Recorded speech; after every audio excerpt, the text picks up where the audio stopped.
नमस्कार कंचनवाड या चॅनलमध्ये आपलं स्वागत आहे। आज तुम्हाला मी कच्च्या केळ्यांची भाजी दाखवणार आहे। बनवायला अगदी सोपी आणि चविष्ट अशी भाजी बनते। तर चला सुरुवात करूया।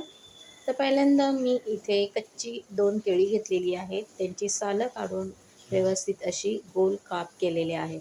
तुम्ही आडवे पण करू शकता, छोटे छोटे काप करू शकता, पण मी गोल केलेले आहेत। तर भाजीला फोडणी देण्यासाठी एक मीडियम साईजचा कांदा, एक मिरची, कढीपत्ता, 4-5 लसणाच्या पाकळ्या अशा ठेचून घेतलेल्या आहेत। तर हे पाण्यामध्ये ठेवायचे आहेत काप, जेणेकरून ते लाल पडणार नाहीत। पाण्यामध्ये ठेवले का ते पांढरे शुभ्र राहतात। तर असे मी सर्व 2 केळ्यांचे काप करून घेतलेले आहेत। तुम्हाला जेवढी भाजी बनवायची असेल तेवढी केळी घ्यायची आहे। तर इथे मी गॅसवर कढई ठेवलेली आहे आणि त्याच्यामध्ये तेल घातलेलं आहे। तेल गरम झालं की ह्याच्यामध्ये जिरं आणि मोहरी ह्याची फोडणी द्यायची आहे। तर 1 छोटा टीस्पून जिरं आणि मोहरी घेतलेली आहे। तेल गरम झालं की त्याची फोडणी दिलेली आहे। आता यानंतर आपण यामध्ये कांदा, मिरची, लसूण आणि कढीपत्ता ह्याची फोडणी देणार आहोत। तर तीसुद्धा 1-2 मिनटं अशी परतून घ्यायची आहे। जिथपर्यंत कांदा नरम होत नाही तिथपर्यंत तेलावर कांदा परतून घ्यायचा आहे। एकदा कांदा असा नरम झाला की त्याच्यावर केळ्याचे काप जे आहेत ते सोडायचे आहेत। ते सुद्धा 2 ते 3 मिनिटं असे परतून घ्यायचे आहेत तेलावर, म्हणजे केळी जी आहे ती नरम होतात आणि भाजी पटकन होते। भाजी बनवायला जास्त वेळ लागत नाही। तुम्ही ही डब्याला पण नेऊ शकता। चपातीसोबत, भाकरीसोबत खूप छान लागते।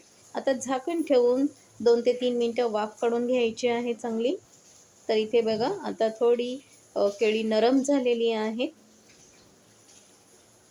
आता आपण या केळ्यांमध्ये सुके मसाले घालूया। तर तुम्ही जे घरगुती मसाले वापरता तेच घालायचे आहे। मी इथे 2 छोटे चमचे मीठ घातलेलं आहे आणि मिक्स करून घ्यायचं आहे, जेणेकरून भाजी लवकर शिजेल। मिठाच्या पाण्यामध्ये भाजी लवकर शिजते। तर आता ही 1-2 मिनिटं परतून घेतल्यानंतर झाकण ठेवूया आणि जराशी वाफ देऊया। तर आता 2-3 मिनिटानंतर एक वाफ झालेली आहे आणि इथे बघा केळी मस्त अशी नरम झालेली आहे। आता घरगुती मसाले घालूया। हळद अर्धा चमचा,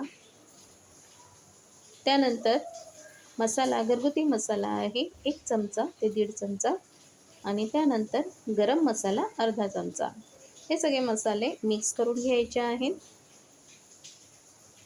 लागलंच तर ह्याच्यावर थोडंसं पाणी घालायचं आहे, म्हणजे मसाले सर्व केळींना व्यवस्थित लागतील। तर इथे थोडंसं मी पाणी घेतलेलं आहे, म्हणजे कढईला भाजी चिकटणार नाही आणि वाफ काढून घ्यायची आहे 2 ते 3 मिनिटं। तर परत झाकून ठेवायचं आणि वाफ काढून घ्यायची। अशी 2-3दा मी वाफ काढून घेतलेली आहे आणि मग भाजी आपली मस्तपैकी तयार होते। तरी बघा माझी भाजी तयार झालेली आहे। जास्त वेळ लागत नाही आणि भाजीसुद्धा खूप तयार होते। तर 10 मिनिटामध्ये ही भाजी तयार होते। तुम्ही डब्याला नेऊ शकता किंवा नाश्त्याला, जेवणाला बनवू शकता। अशी ही सोपी भाजी बनवायलाही अगदी सोपी आणि खायलाही स्वादिष्ट। तर अशी रेसिपी तुम्ही नक्की करून बघा। जर का तुम्हाला रेसिपी आवडली असेल तर लाईक करा, शेअर करा, नवीन असाल तर सबस्क्राईब करायला विसरू नका। आता आपण भेटूया नवीन रेसिपीमध्ये, तोपर्यंत सगळ्यांना माझा नमस्कार।